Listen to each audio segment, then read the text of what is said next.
Hello everyone and welcome back to the channel. My name is Asmogan and today we'll be talking about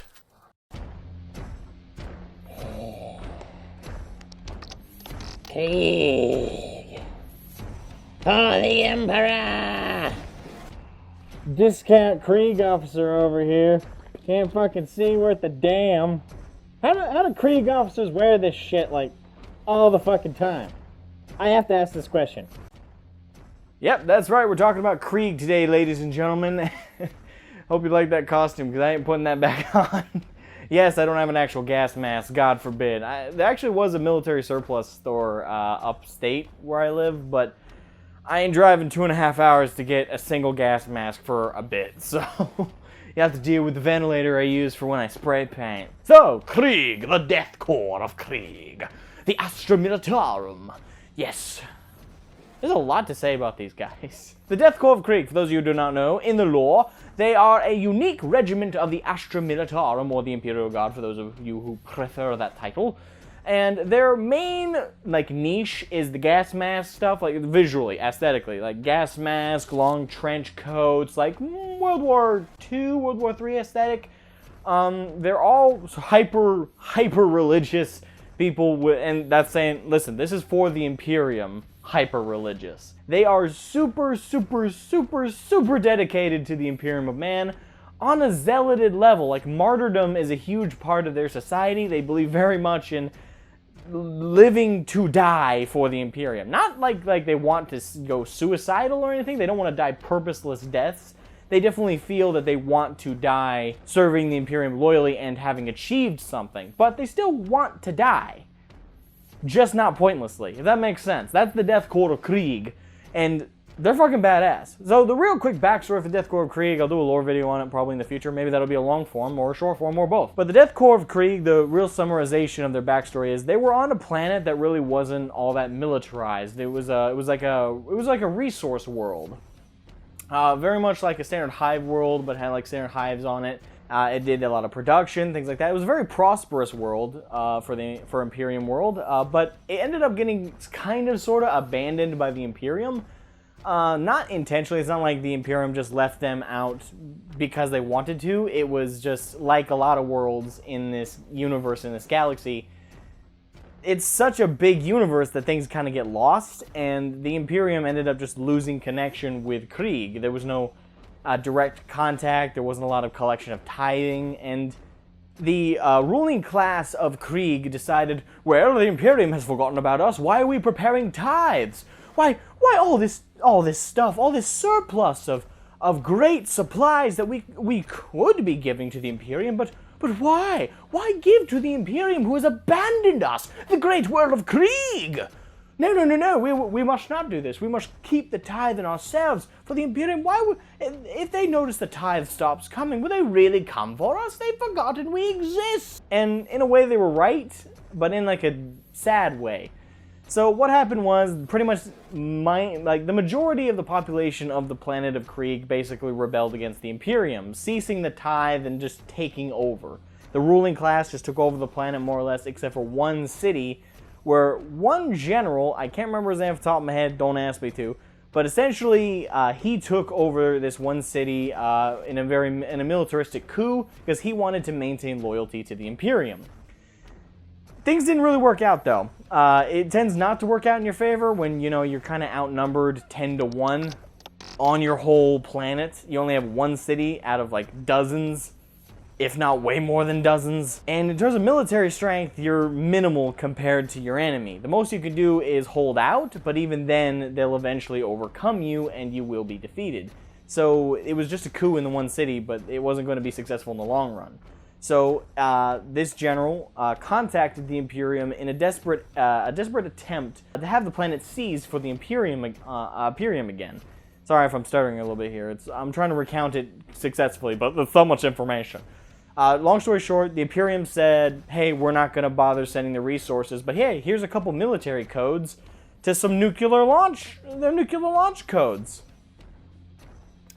So, the general had the option to surrender or nuke the whole planet.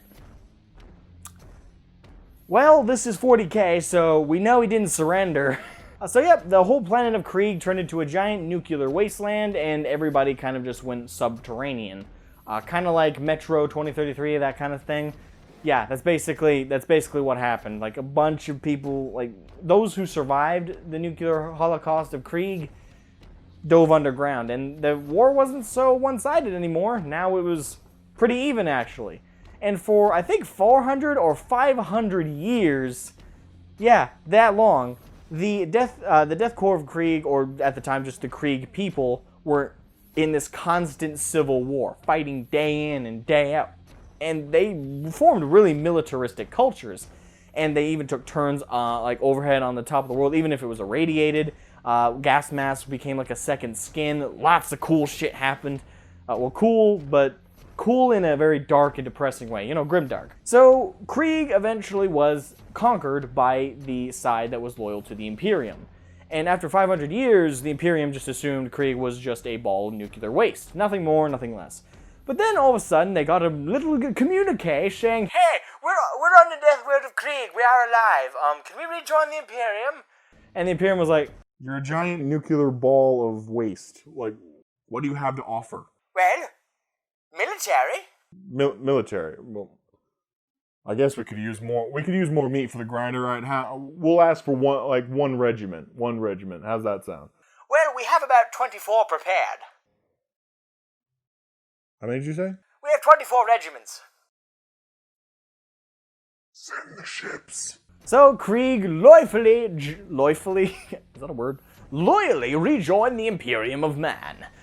Gleefully. And let's just say the 500 years of civil war and a lot of indoctrination of these people being completely like shoved into their head from day one. You serve the Imperium, you die for the Imperium, you serve for the Imperium, you die for the Imperium. Having that constantly drilled into your fucking head, and your life being completely surrounded through the art of war. If you weren't disassembling a gun and cleaning it, you were assembling a gun and firing it at the enemy. That was basically their fucking rotation of existence. The idea of being a civilian is just means you're not ready for battle yet. That's what civilian is. Civilian doesn't mean, oh, you're not going to battle. It's you are eventually, but it'll be a while. And it's also a culture, like I said earlier, of martyrdom. It's very much a culture. The culture of Krieg is very much serve the Imperium, fight for the Imperium, and die having been accomplished. The Emperor will reward you in the afterlife. So their religious zealotry I would compare to the Black Templars, but on a very different interpretation level. Again, martyrdom being the main key factor with the Death Korps of Krieg. They enter battle and they hope they die, but they don't hope they die pointlessly. They don't hope they die and lose. They hope they die in a glorious victory for the Imperium. And it's a pretty dark lifestyle, to be honest. And when I say these guys are zealoted for the Imperium, I mean compared to the rest of the Imperium. The rest of the Imperium is already pretty fucking anally, like, loyal to itself. The Cadian regiments, the Katachan regiments, they're all loyal to the Imperium without question. But the Krieg regiments are so goddamn loyal, they bring it to a whole new level that no one even knew fucking existed. Like, they will run into battle, get stabbed by a bayonet, blow themselves up, and yell for the Imperium, and they'll do it with a smile on their little gas mask face, except you can't see it because they wear gas masks. Which brings on to the aesthetic thing. Obviously, the gas mask aesthetic in the trench coat and everything is, from a lore perspective, it's because their planet's, again, a nuclear holocaust wasteland. But why is it they wear that stuff outside their home world, like on other places? Well, again, it just comes down to this is an indoctrinated lifestyle that they're born into. They're taught that this gas mask insulated hazard suit that they're in all the time is a second skin. They put it on, and they virtually never take it off, if really ever. Even when eating, they might just open up like the little gas mask canister, just eat, and then immediately close it back up as soon as they're done. These guys are round the clock wearing this shit, and they're constantly fighting, and living in a subterranean lifestyle also aids in their battle strategy. They have engineers that go into the battle and dig fucking holes and shit, and like really fast. It's like cool. I literally could go on about the Death Korps of Krieg for days. There's so much to talk about with them and their accomplishments, certain battles that they've notably added to. But I'd be here all day. Suffice to say, I love the Death Korps of Krieg. Like most of the community, well, I say most. There's a good chunk of the Warhammer community who probably doesn't even know about the Death Korps of Krieg, or knows the aesthetic, but maybe doesn't know the lore. And that's fine. Even I have probably gotten a couple details wrong here and there. It's all off the top of my head. And as you guys know in Asmo Talks 40K, these are all off the top of my head. So if there's any inconsistencies, go ahead and point them out in the description below. I do not feel bad about being corrected. But like I said, yeah, I'm up here. It's all off the cuff of my head, and I'm hoping I'm remembering the details correctly. I'm hoping I'm recounting them correctly. But if I'm not, keep in mind this isn't the lore video. It's just me talking about things that I like, kind of riffing on them as much as loving on them. And there's not really a bunch negatively I have to say about the Death Korps of Krieg. I enjoy the hell out of them. Their aesthetic, super cool looking. I mean, I don't know what it is about that gas mask aesthetic and the lore that they never take the shit off and that they're constantly wearing this crap. It's kind of fascinating when you get down to the bare bones basics of it. It's fascinating. It's interesting.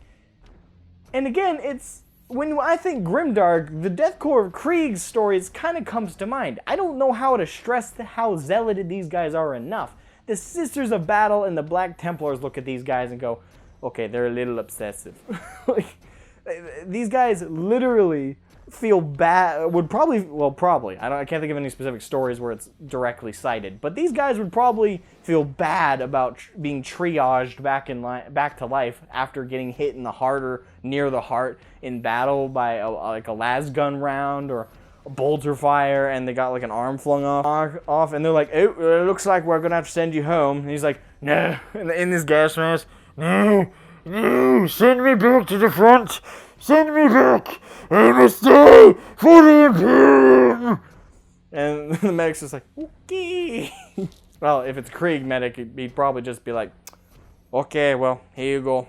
Run out. Or, I'm just saying. It's kind of fun to think about. The Creed Quartermasters, I don't know if this is universal around the Imperium, but I know that, if I remember correctly, the Quartermasters for Kriegs are less quartermasters as much as they are the guys who go out into the hell zone of warfare, and they collect like resources off the corpses of fallen, not only the fallen enemy, but also their own allies, whether it be ammunition, weapons, grenades. Yes, they're kind of out there trying to collect any survivors, but if it's between getting a handful of las guns or dragging back a guy who may or may not survive, let's just say they'll gladly finish him off, you know? Like, we'll send you to the Emperor. That's the Death Korps of Krieg. These guys live to die for the Imperium and for the Emperor, and again, it's kind of a badassery to them that is really unseen. Well, it's not unseen at all through, like, let's say the Cadians. Like, again, Cadians got their own wicked badassery I could like go on for hours and hours about. I could talk about the Catachans. One night on their homeworld's probably far worse than any battle they'll ever be in. I could go on about a lot of different Astra Militarum regiments and their homeworlds and their backstories and what makes them all badasses. But the Kriegs stand out so much amongst the bunch, and I think they get a lot of notoriety amongst the community, at least the community that likes the Imperial Guard and the Astra Militarum.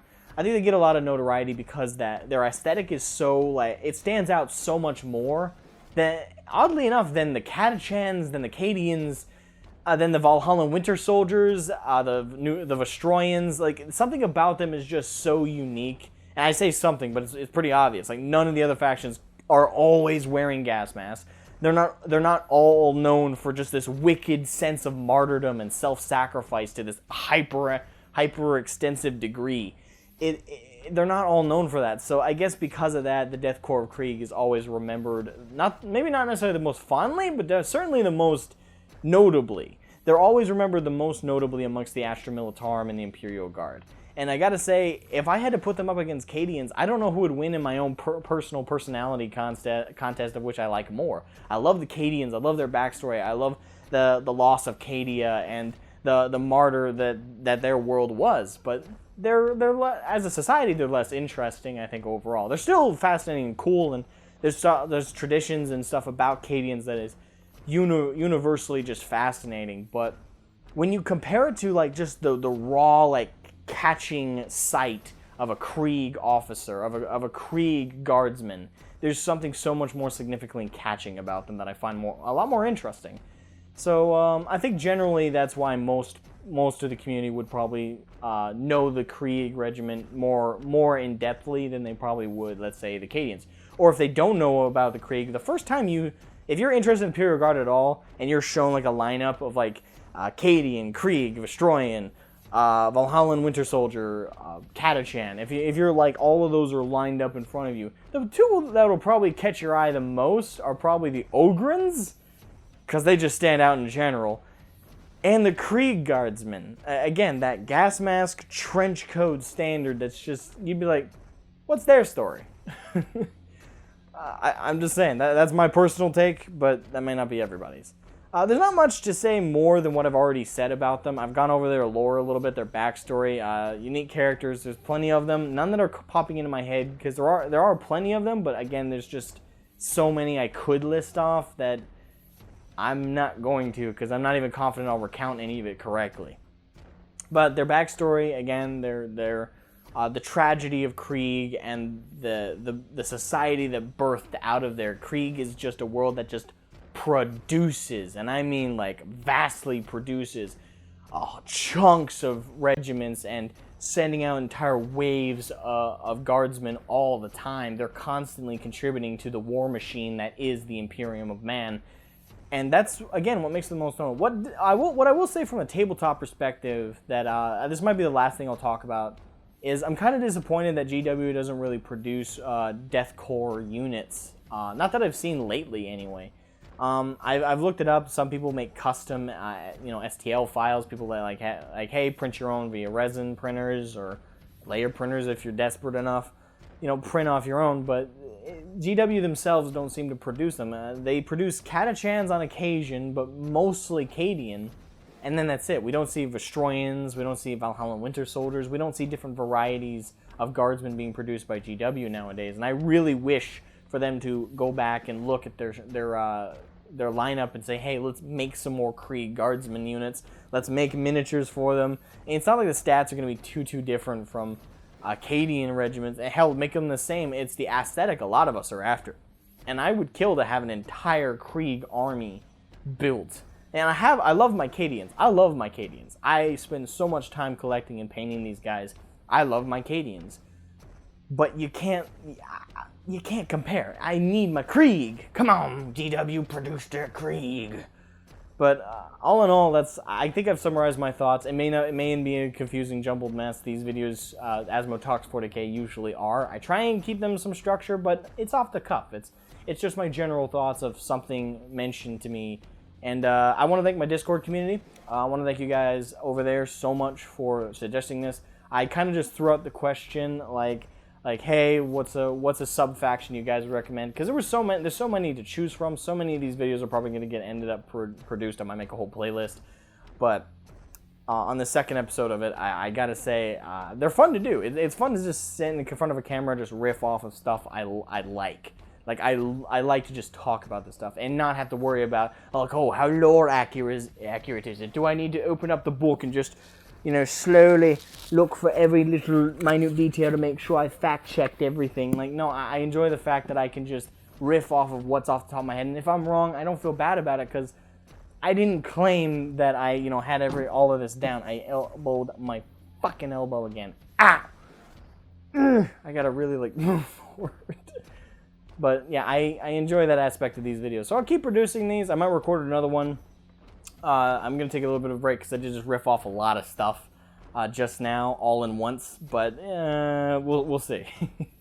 Thank you guys so much for watching. My name is Asmogan. If you're new to the channel, please subscribe. It costs you absolutely nothing to subscribe to the channel and support me just by watching my videos and leaving a like. But if you want to support me more directly, please check out the Patreon link down below. And for those of you who just want to keep up with what I'm doing with my own miniatures, painting, as I'm doing stuff, I will produce videos. I got a couple Black Templar videos planned in the near future. But if you want to keep up with the regular updates, I'll do a couple of them on the community page here on my YouTube channel. But I'll be doing most of the updates on Instagram. I'll be sharing, stage by stage updates of where I'm at in the filming process of that, or where I'm at in just the painting process. So if you guys are curious, or you just want to see some of the stuff I painted before and some of the pictures I have over there, go follow me on Instagram. I try and tongue-tied. I try and post over there pretty regularly, but it's it's on and off. But anyway, that's really it, guys. Again, I hope you'll subscribe. If you're really interested in supporting me more directly, Patreon's the way to go.